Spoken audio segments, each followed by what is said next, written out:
नमस्कार दोस्तों, इन्फोटॉक्स के बहुत ही फ्रेश एपिसोड में आपका स्वागत है। तो चलिए शुरू करते हैं। आज की दोस्तों सबसे पहली अपडेट निकल कर आ रही है हमारी इंडियन आर्मी को लेकर, जहां पर दोस्तों हमारी आर्मी की स्ट्रेंथ एंड कैपेबिलिटीज को और भी बेहतर बनाने के लिए हमारी मिनिस्ट्री ऑफ डिफेंस ने डिसाइड किया कि वो हमारी आर्मी के लिए 100 आर्म ड्रोन्स को प्रोक्योर करने वाले हैं। एंड दोस्तों इनके प्रोक्योरमेंट के लिए हमारी मिनिस्ट्री ऑफ डिफेंस की तरफ से Bengaluru based alpha design and Israel based Elbit security system के एक जॉइंट वेंचर को इसका कॉन्ट्रैक्ट सौंप दिया गया है।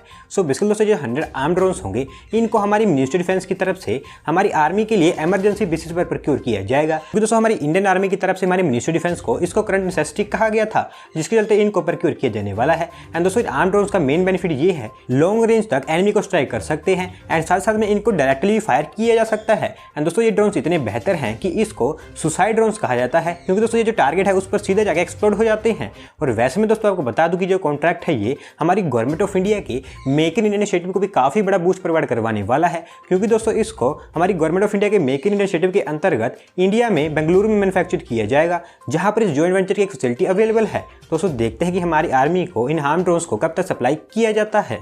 अगली दोस्तों अपडेट निकल कर आ रही है यूपी स्टेट में बनने वाले अपकमिंग लॉन्गेस्ट एक्सप्रेसवे को लेकर, जहां पर दोस्तों यूपी स्टेट के एंटायर एरिया में जो रोड ट्रांसपोर्टेशन सेक्टर है उसको और भी बेहतर बनाने के लिए यूपी गवर्नमेंट की स्टेट कैबिनेट की तरफ से गंगा एक्सप्रेसवे प्रोजेक्ट को अप्रूवल दे दी गई है। एंड नाउ दोस्तों इस अप्रूवल के अकॉर्डिंग यूपी स्टेट में जो गंगा एक्सप्रेसवे है उसका कंस्ट्रक्शन स्टार्ट किया जा सकता है। सो बेसिकली दोस्तों जो एक्सप्रेसवे है इसको पहले अप्रूव किया जा चुका था, लेकिन एक बार इसका कंस्ट्रक्शन स्टार्ट करने से पहले इसका जो फाइनल प्रपोजल होता है उसको स्टेट कैबिनेट के सामने रखा जाता है ताकि उनसे अप्रूवल ली जा सके। एंड दोस्तों ये जो अप्रूवल होती है ये हर बार दी ही जाती है। एंड इसी तरह की सेम थिंग हमें गंगा एक्सप्रेसवे के साथ में भी देखने को मिली है। एंड दोस्तों फाइनल प्लान के अकॉर्डिंग ये जो एक्सप्रेसवे होने वाला है इसकी टोटल लेंथ 594 किलोमीटर की होगी, जिसका कंस्ट्रक्शन यूपी में मेरठ से प्रयागराज के बीच में किया जाएगा। एंड दोस्तों ये यूपी स्टेट में मेरठ, हापुड़, बुलंदशहर, अमरोहा, संभल, बदायूं, शाहजहांपुर, हरदोई, उन्नाव, रायबरेली, प्रतापगढ़ एंड प्रयागराज इन 12 के 12 डिस्ट्रिक्ट्स को डायरेक्टली कनेक्ट करने वाला है। एंड 36,230 करोड़ रुपए स्पेंड करके इस एक्सप्रेसवे को 2023-24 तक बनाकर कंप्लीट कर दिया जाएगा।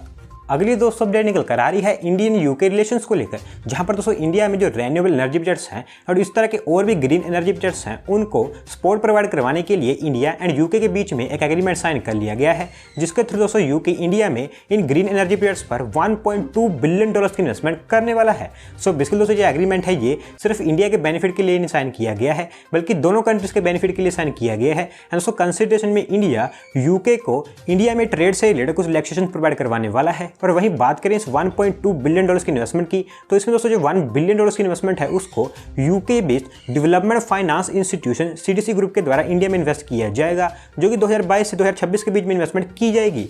एंड वहीं दोस्तों जो रिमेनिंग $200 मिलियन की इन्वेस्टमेंट है उसको इंडिया एंड यूके द्वारा मिलकर एक joint green growth equity fund में इन्वेस्ट किया जाएगा, जो कि दोस्तों आने वाले समय में जो ग्रीन एनर्जी से रिलेटेड इनोवेशन करती हैं कंपनीज उनमें इन्वेस्ट करेंगी। और वैसे मैं दोस्तों आपको बता दूं कि ये जो सीडीसी ग्रुप है इसके द्वारा ऑलरेडी इंडिया में 1.99 बिलियन डॉलर्स की इन्वेस्टमेंट की जा चुकी है।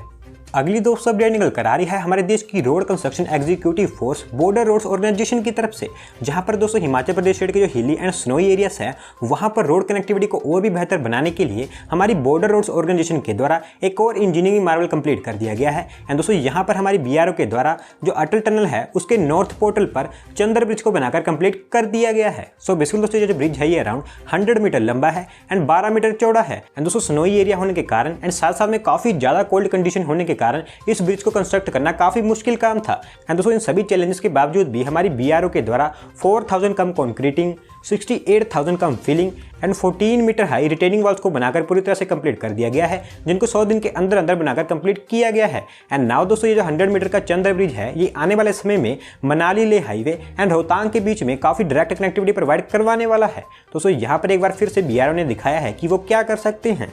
बढ़ते हैं दोस्तों अगली अपडेट की तरफ, जो निकल कर आ रही है हमारे देश की फॉरेन एक्सचेंज रिजर्व को लेकर, जहां पर दोस्तों रिजर्व बैंक ऑफ इंडिया के द्वारा हमारे देश की जो फॉरेन रिजर्व है उसको लेकर लास्ट एंडेड वीक जो कि 27 अगस्त को एंड हुआ है उससे रिलेटेड एक डाटा रिलीज किया गया है। एंड दोस्तों इस डाटा के अकॉर्डिंग हमारे देश की जो फॉरेक्स रिजर्व है वो मैसिव $16.663 बिलियन से इंक्रीज हुई है। एंड दोस्तों इसी के चलते हमारी जो फॉरेक्स रिजर्व है वो ऑल टाइम हाई $633.558 बिलियन पर पहुंच चुकी है। सो बेसिकली दोस्तों बाय डेटा में अगर आपको बताऊं तो हमारे देश देश में जो फॉरेन करेंसी एसेट्स हैं, जो कि हमारी फॉरेक्स रिजर्व का लार्जेस्ट कंट्रीब्यूटर रहा है, वो इस हफ्ते में डिक्रीज हुआ है, जो कि 1.4 बिलियन डिक्रीज होकर 571.6 बिलियन डॉलर्स पर पहुंच गया है। एंड दोस्तों इस बार हमारी फॉरेक्स रिजर्व में मेनली जो इंक्रीज देखने को मिला है वो स्पेशल ड्राइंग राइट्स के कारण देखने को मिला है, जहां पर IMF के द्वारा इंडिया को 12.57 बिलियन डॉलर्स के SDR एलोकेट किए गए हैं, जो कि इंडिया में 17.86 बिलियन डॉलर्स के इक्विवेलेंट होते हैं। एंड दोस्तों इसी इंक्रीज के कारण हमारे जो स्पेशल ड्राइंग राइट्स हैं वो 19.407 बिलियन डॉलर्स तक पहुंच गए हैं। इसी के साथ साथ में जो गोल्ड रिजर्व्स हैं वो भी 192 मिलियन डॉलर्स इंक्रीज होकर 37.441 बिलियन डॉलर्स पर पहुंच गए हैं। एंड लास्टली दोस्तों हमारे देश की IMF के पास में जो रिजर्व पोजीशन है वो भी इंक्रीज हुई है, जो कि 14 मिलियन इंक्रीज होकर 5.22 बिलियन डॉलर्स पर पहुंच गई है। एंड एज ऑफ नाउ दोस्तों जो इंडिया की फॉरेक्स रिजर्व है वो टोटल 633.558 बिलियन डॉलर्स के लाइफ टाइम हाई पर पहुंच गई है।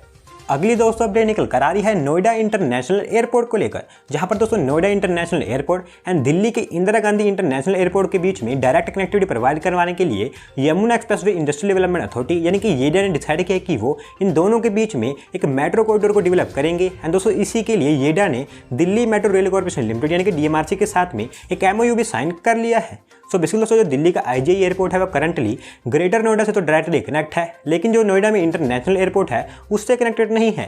एंड दोस्तों इसी के चलते नोएडा इंटरनेशनल एयरपोर्ट को दिल्ली के IGI एयरपोर्ट से कनेक्ट करने के लिए यहाँ पर एक मेट्रो कॉरिडोर डेवलप किया जाएगा, जो कि ग्रेटर नोएडा के परी चौक से जेवर के बीच में डेवलप किया जाएगा। एंड दोस्तों इसकी जो लेंथ होगी वो अराउंड 35.64 किलोमीटर की होने वाली है, जिसको 2 फेजेस में डेवलप किया जाएगा।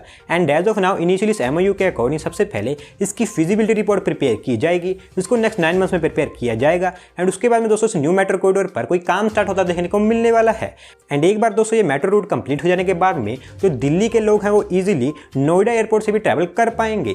अगली दोस्तों अपडेट निकल कर आ रही है हमारी इंडियन रेन्यूएबल एनर्जी सेक्टर को लेकर, जहां पर दोस्तों हमारी इंडियन इकोनॉमी को एक ग्रीन पुश देते हुए हमारी सेंट्रल गवर्नमेंट के द्वारा हमारे देश में 45 सोलर पार्क्स को अप्रूव कर दिया गया है। ऐसी स्टेटमेंट हमारी ministry of new and renewable energy की तरफ से एक वेबिनार में दी गई है।